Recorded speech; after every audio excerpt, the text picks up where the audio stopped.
O 2025 que se avizinha para o Clube Atlético Mineiro é preocupante. Jogadores indo embora, contratações não chegam, dívida do clube aumentando, torcida extremamente preocupada e insatisfeita. É complicado.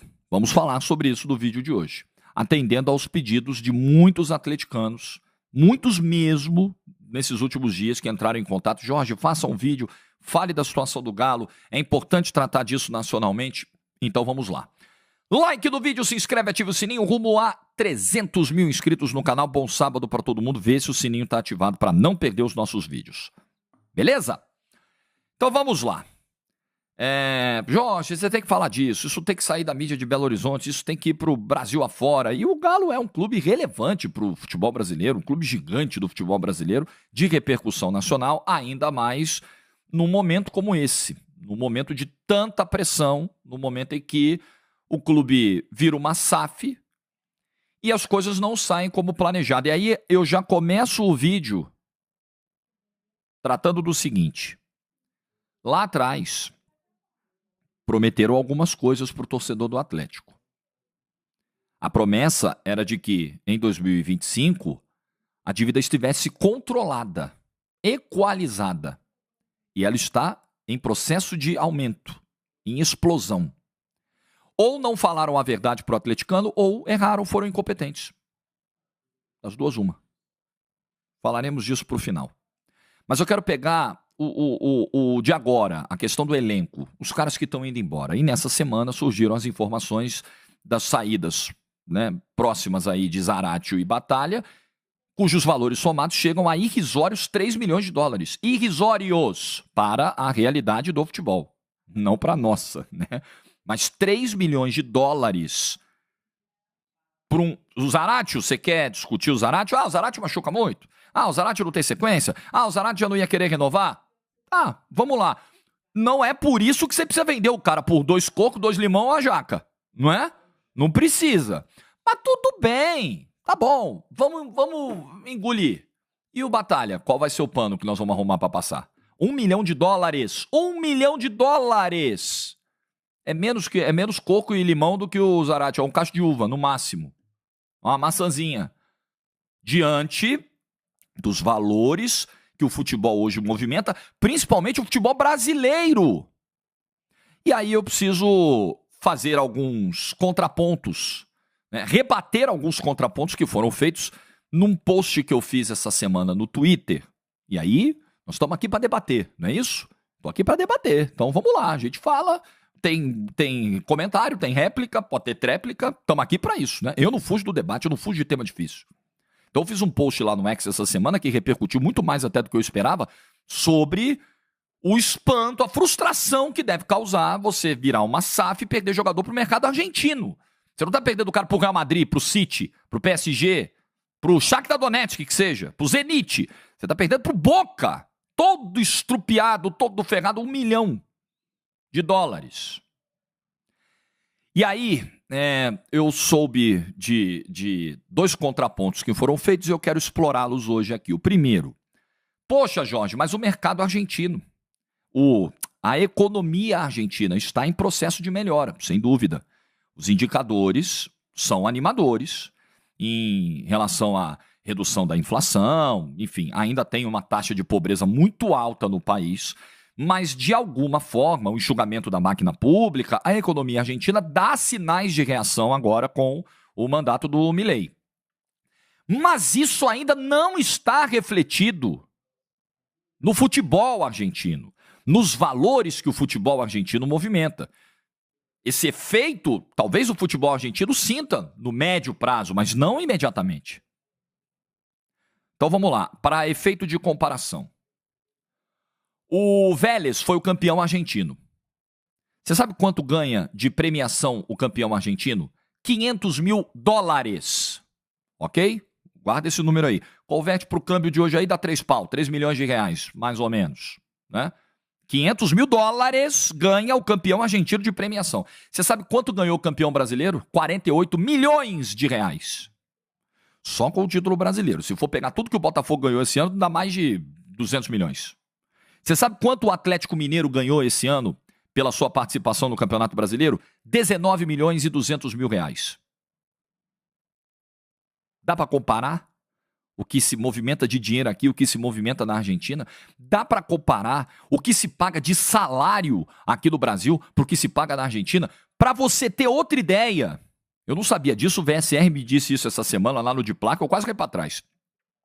Você sabe qual é a segunda maior competição em termos de premiação do continente? A segunda que paga melhor no continente?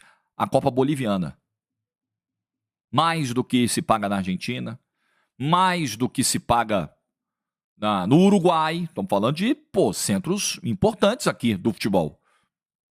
Tá perdendo para a Boliviana, amigão. Para a Boliviana. E aí?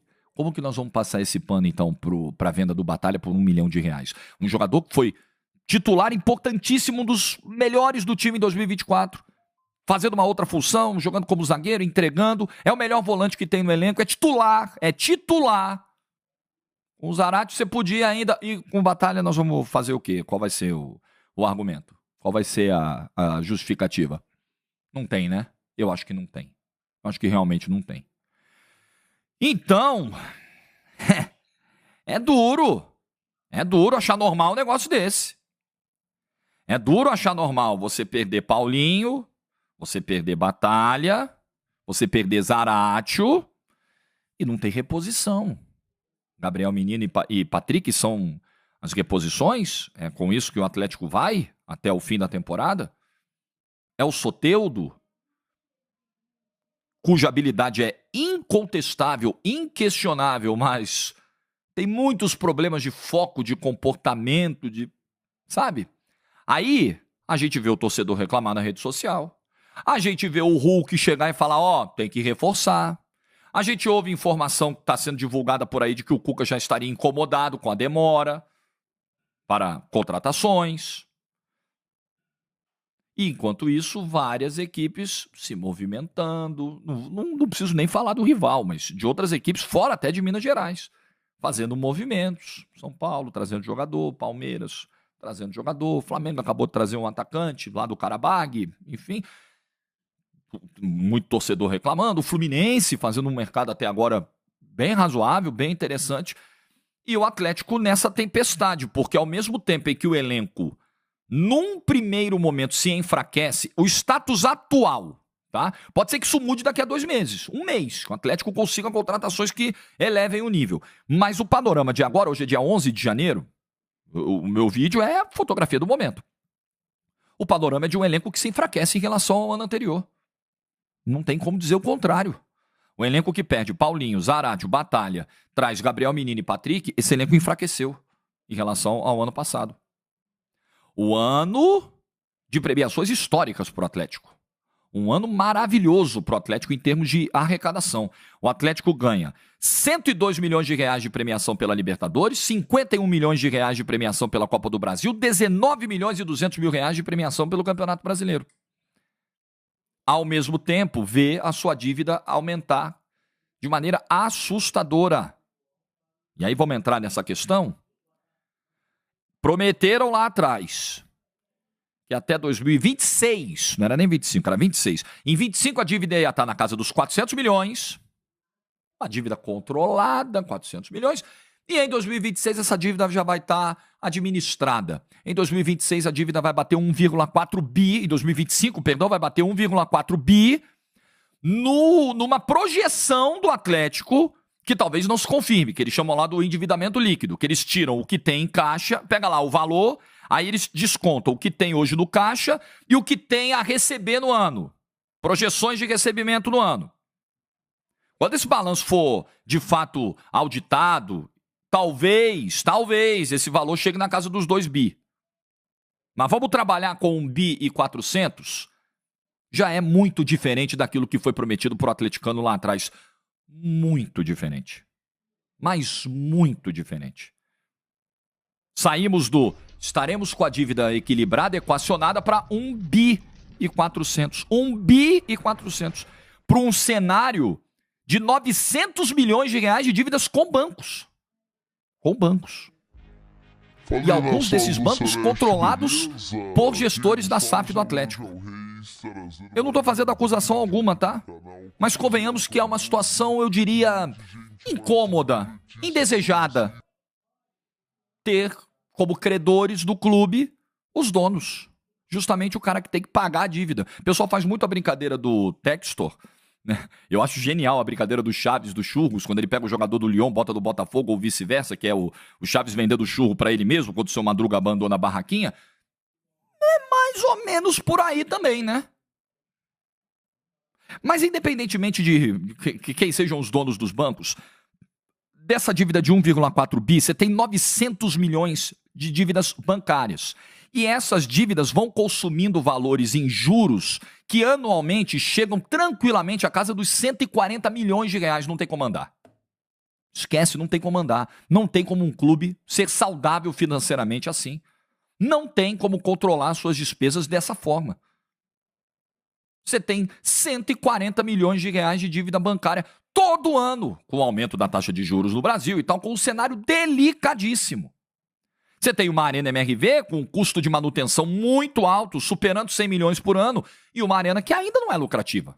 O Atlético precisa aprender, conseguir uma forma de... Se você começar a apostar a partir de R$1 e ainda tem 100% de bônus no seu primeiro depósito, o link da Esportiva VIP está aqui embaixo na descrição. Algumas coisas que foram ditas pelo Bruno Musi ontem.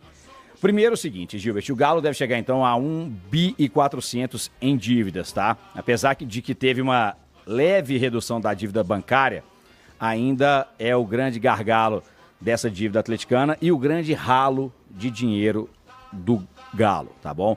Por causa do pagamento de juros, né? Sim, são cerca de 900 milhões em dívidas bancárias, uma média de custo mensal aí, de custo anual do CDI mais 4,5%, Gilbert Campos, na média. CDI bateu 12,15% em 2024. Então a gente tem um custo de dívida de mais de 15% ao ano. A gente colocando ali nessa casa vamos colocar 1 bi. Só para arredondar, né? 400 fica mais milhões, fácil a conta. Os outros 400 milhões estão em Profut, etc, tá? Então, se você tem um custo de 15,30%, são 153 milhões só de dívida de juros, de aumento de juros por ano, Gilberto Campos, que é o grande problema pro Atlético. Isso aí dá o quê? Por mês, você vai dividir isso aí por 12? Mais de 20, né? E aí você tem uma folha, né? É uma folha de pagamento. É uma folha do time. É uma folha que você poderia ter ali, você poderia ter mesmo. Mais 1, 2 Hulks ali, porque com esse dinheiro dá pra você pagar mais. Aí o Bruno Henrique, aí aqueles jogadores sonham, que o torcedor acorda sonhando com eles, não sei, os petiscos do casamento do Hulk, mais ou menos esse valor. Pra gente botar assim, em uma forma bem resumida, tá, Gilberto Campos? O que o Bruno Musi falou que é o trabalho deles hoje, dele especificamente, é manter o custo operacional, que é aquele custo recorrente mensal, de quanto recebe e quanto que gasta por mês, no zero ali, equilibrado, ou com o superávit, que esse ano deu 8 milhões, mixaria perto da dívida, e o custo de investimento, a rubrica de investimento, que é comprar e vender jogador, também perto do zero. Esse é o objetivo do Atlético. Mas, Gilbert, ainda assim, se o Atlético fizer 0-0 o operacional e 0-0 compra e venda de jogador durante o ano, o Atlético vai ter esses 153 milhões de prejuízo de aumento de dívida. Sempre. Ou seja, para o Atlético pagar os juros... É dinheiro novo, amigo. Ou amortizar qualquer dívida... Só com dinheiro novo. E a gente entende por dinheiro novo... O quê? Aposte. Um novo sócio entrando e comprando parte da SAF. Eu brinquei com o Pedrinho. Os próprios sócios sendo aportadores de recursos, fazendo uma chamada de capital para os sócios. Ou então, Gilbert, o quê? Uma venda extraordinária de um atleta da base ou uma premiação extraordinária, o que aconteceria se o Atlético tivesse dinheiro inesperado, que poderia ajudar a amortizar a dívida. Para você ter ideia, os 140 milhões que o Daniel Vorcaro colocou ano passado como aporte, ele secou. Virou nuvem, virou pó. Não pagou nem os juros anuais. Não paga nem os juros anuais. E o grande, talvez o grande vilão dessa dívida anual, Gilberto, chama Arena MRV, tá? A Arena MRV tem cerca de 407 milhões de reais em CRI, é o famoso CRI, que tem um custo de CDI mais 5,25%. São 17,35% o custo da Arena MRV, mais os 30 milhões de custo que ela tem por ano para manutenção, etc, etc. A Arena MRV custa ao Galo 100 milhões de reais por ano. O Atlético precisa, portanto, fazer com que a Arena MRV tenha mais receita, gere mais receita. É a expectativa agora com a colocação do gramado sintético para fazer mais shows. Mas de uma baixa da taxa de juros anual também, que precisa cair, né? E aí isso é consequência de responsabilidade fiscal, mas isso impacta o clube, impacta a vida de todo mundo, inclusive do clube de futebol. Por quê? Por que a Arena dá esse prejuízo hoje? Por que ela tem esse custo hoje? Porque o financiamento ficou mais caro, o dinheiro ficou mais caro. É isso. Não, essa arena também, ó, a acústica é ruim, primeira classe perde, primeira final lá perde, dá prejuízo, perde. Ah, tá ruim demais trem. Não tá bom. Pode deixar que dinheiro vai agora, ainda mais que agora. Você acha que vai? Vai, porque vai mudar o gramado, vai ter evento lá, enfim. É uma arena que tem um valor estimado em 1,1 bi de reais, isso aí, mais do que o dobro do que o Cruzeiro vale. Só a arena, fora o grupo de jogadores e a marca Galo, tá? Você quer que o dono do Cruzeiro pega só no bolso direito, mais do que lá, a e marca faz virar uma horta? A minha preocupação... Alface, tomate, cebolinha. Ô, Primo Rico. Ali dá. Primo Rico. O negócio mudou, Só eu, Primo Rico. O negócio é o seguinte aqui. Eu não vou dormir hoje. Por quê? Sabendo que eu devo um cara um dinheiro hoje, aí eu pago pra ele amanhã e ainda continuo devendo 20 milhões de juros por mês. Juros é rápido, filhão.